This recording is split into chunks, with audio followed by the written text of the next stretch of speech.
Yeye anaita matatizo kama Jewish problem. Huwezi kusolve matatizo yote katika dunia, lakini anasema uwezo wa kutatua matatizo unapotafuta namna nzuri ya kutatua matatizo ya watu.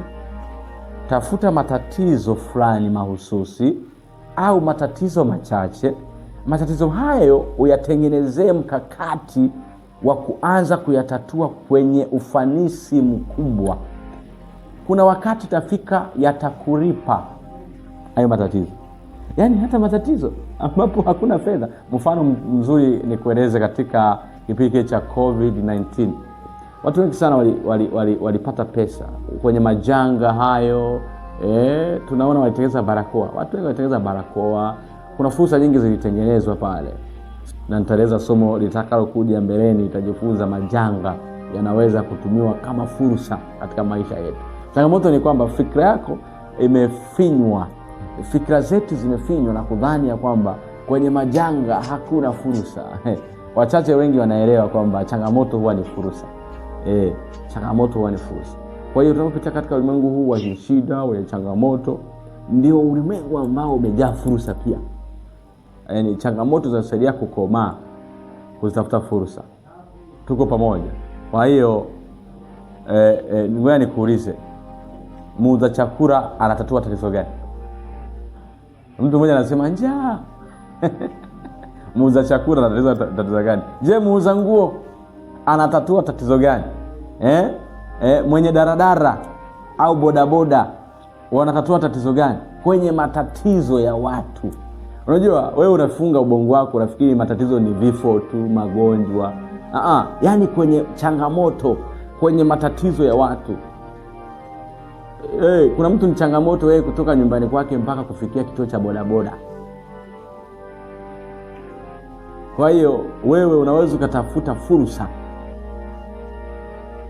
kupitia hiyo. Wewe nimeshakupa kodi. Wewe kazi yako ni kujua wapi pa kuanzia kutengeneza thamani.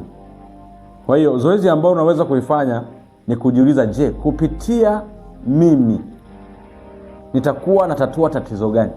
Kupitia mimi nitakuwa natatua tatizo gani? Kwa hiyo ukishapata majibu ya kwamba kupitia wewe utatatua tatizo gani, ni rahisi sana kujua pesa ilikojificha.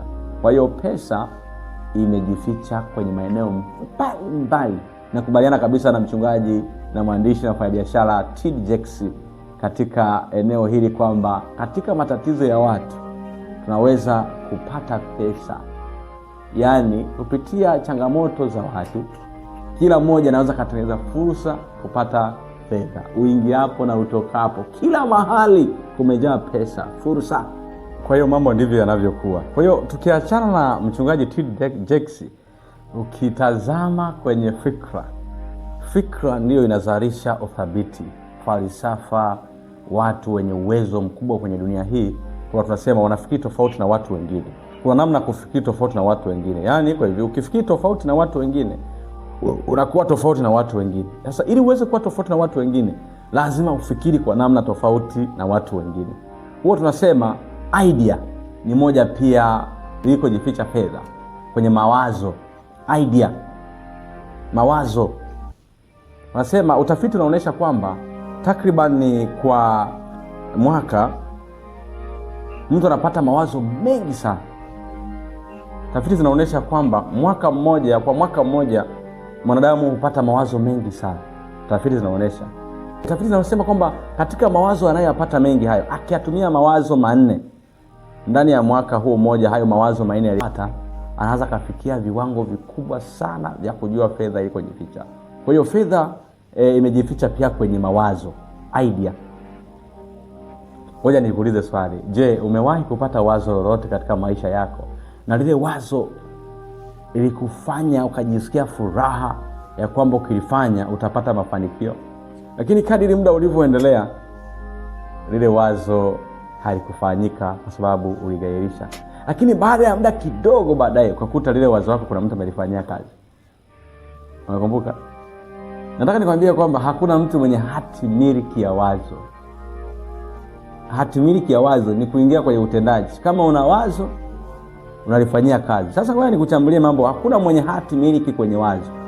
Sasa ili wazo lako lifikie kwamba linaitwa wazo, ili wazo lako likamilike na kutimia, lazima lipitie hatua 4 muhimu.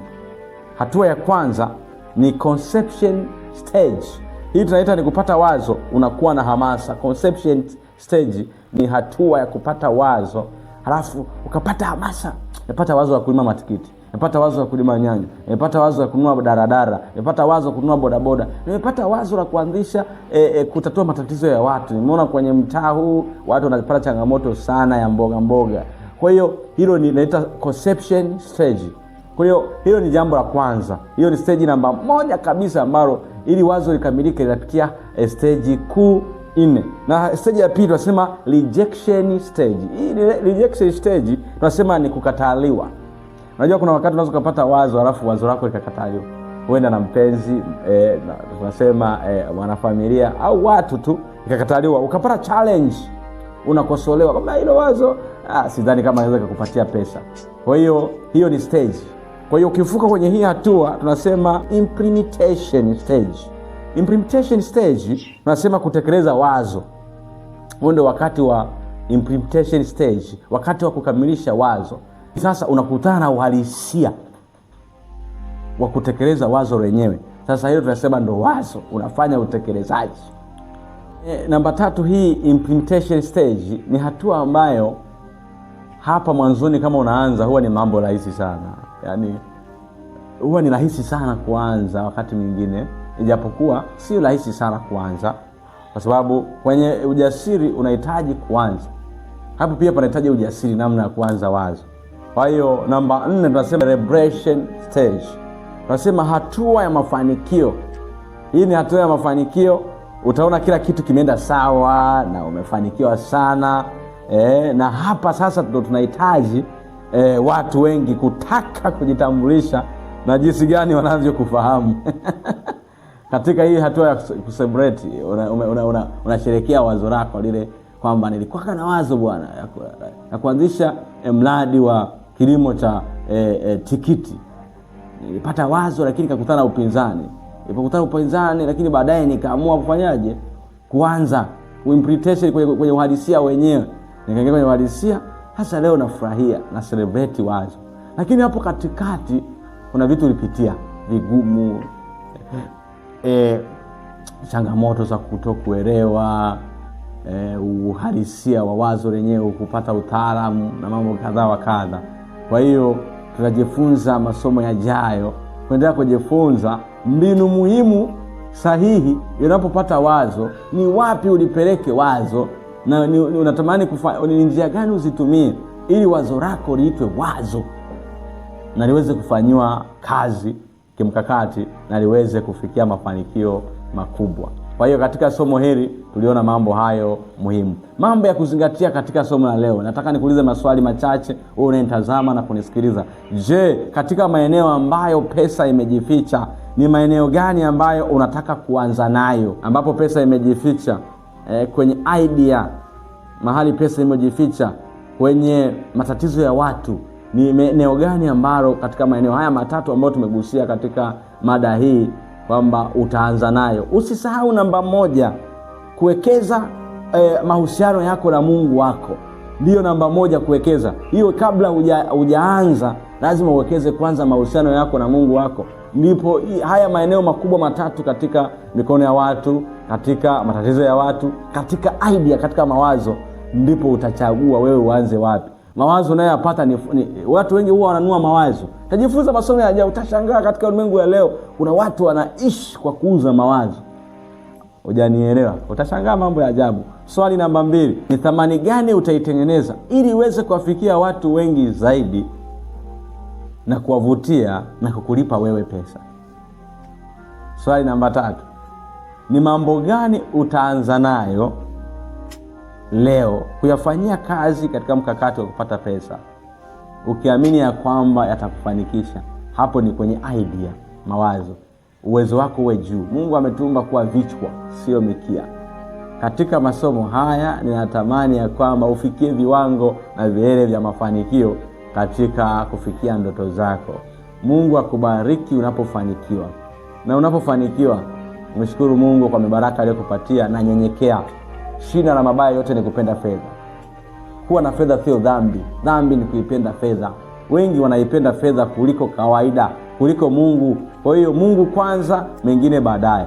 Bwana akubariki sana. Nikutakie maisha mema na Mungu akubariki kwa maandalizi makubwa ya masomo haya na masomo yanayokuja.